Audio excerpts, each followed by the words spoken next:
வணக்கம். இந்த வாரம் சில தமிழ் படங்கள் ரிலீஸ் ஆயிருக்கு. எல்லாமே சின்ன பட்ஜெட் படங்கள் தான். ஆல்ரெடி கூட்டம் வராத அந்த படங்களுக்கு ரிவ்யூ பண்ணி இருக்கிற கூட்டத்தையும் காலி பண்ண நான் விரும்பல. அதனால தான் ஓடிடியில் ரிலீஸ் ஆன அந்த ஒரு தமிழ் படத்தை முடிச்சுட்டு அதர் லாங்குவேஜஸ் பக்கம் கவனத்தை திருப்பினா அதில் முதல் படம் இந்த second case of Sitaram 2021 first part release ஆச்சான். அந்த எஸ்டிடிலாம் எனக்கு தெரியாது. பட் ஸ்டாண்ட் அலோன் படமாகவும் இதை பார்க்கலாம் அப்படின்னு சொன்னதுனால பார்த்தாச்சு. தமிழ் டப்பிங்கில் தான் பார்த்தேன். இந்த இன்வெஸ்டிகேஷன் எதை பற்றி, அதில் தெரிய வந்த விஷயங்கள் என்னென்னங்கிறத சொல்கிறேன்.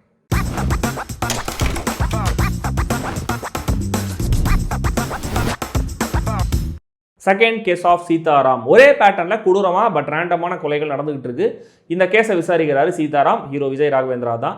இன்டர்வலுக்கு முன்னாடியே ஒரு சஸ்பெக்டை அரெஸ்ட்டும் பண்ணிடுறாங்க. ஆனால் இன்டர்வலுக்கு முன்னாடியே ஒரு கில்லர் கிடச்சிட்டா அப்போ ஒரு கில்லர் இல்லைன்னு தானே அர்த்தம்.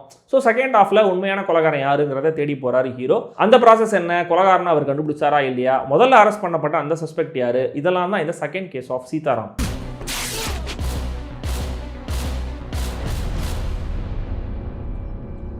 ஃபர்ஸ்ட் ஹாஃபில் ஒரு சைக்கோ கேரக்டரை கொண்டு வந்ததும் அந்த கேரக்டருடைய பிஹேவியரை எஸ்டாப்ளிஷ் பண்ண விதமும் நல்லா இருந்தது. ஆப்வியஸான ட்விஸ்டாக இருந்தாலுமே கூட அந்த கேரக்டரை போலீஸ் ரீச் பண்ணி பிடிக்கிற அந்த சீன்ஸ் எல்லாம் கொஞ்சம் பரவாயில்ல. தென் செகண்ட் ஹாஃபில் விசாரணை வேறு டைரக்ஷனில் கண்டினியூ ஆகுது. இங்கேயோ ரெட் ஹெரிங்னு ஒன்று வச்சுக்கிட்டு ஃபைனல் வில்லன் யார் அப்படிங்கிற ரிவியூவில் வேறு மாதிரி மாற்றிருந்தாங்க. இது எஃபெக்டிவாக ஒர்க் ஆகலை. பட் ஸ்டில் நல்ல ஐடியா தான். பட் ஒரு மான்ஸ்டர் எப்படி உருவாகிறாங்கிற அந்த சைக்காலஜியை ஃபைனல் வில்லன் கேரக்டரை வச்சு சொல்லியிருந்த விதம் ரொம்ப நல்லாவே இருந்தது. ஒரு பேசிக் கர்நாடிக் பாட்டை வச்சு ஈரியான அந்த ஒரு மூடை செட் பண்ணியிருந்தது. செம்ம டச்.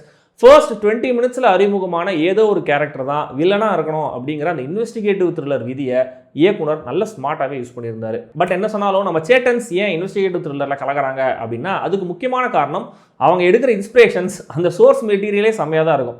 அதை மலையாளத்துக்காக அவங்க சூப்பராக மாற்றுவாங்க. இன்ட்ரெஸ்டிங்கான கேரக்டர்ஸ், அட்டகாசமான லொக்கேஷன்ஸ் அப்படின்லாம் சேர்க்கும்போது அது டோட்டலாக ஒரு ஃப்ரெஷ்ஷான படமாக மாறிடும். இந்த செகண்ட் கேஸை பொறுத்த வரைக்கும் இயக்குனர் நம்ம போர் தொழிலிருந்து நிறைய இன்ஸ்பயர் ஆயிருக்காரு, முக்கியமாக ஃபர்ஸ்ட் ஹாஃபில்.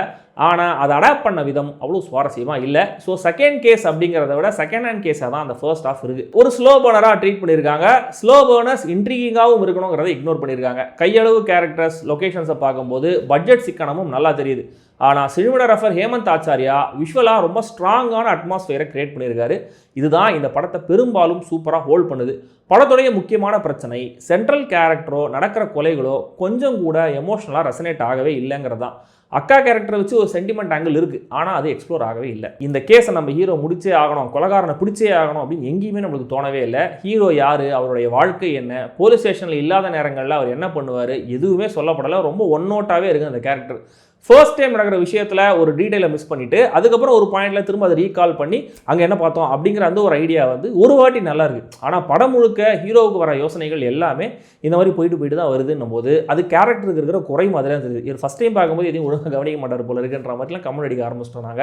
கடைசி 10-15 நிமிஷங்கள் கம்பேரிட்டிவ்லி கொஞ்சம் பரவாயில்ல. ஹீரோ விஜய் ராகவேந்திரா ஒரு போலீஸ் நெக்ஸ்ட் டோராக கன்வின்சிங்காக இருக்காரு. ஸ்ட்ராங்கான பர்ஃபார்மன்ஸை தர யாருக்குமே ஸ்பேஸ் இல்லை.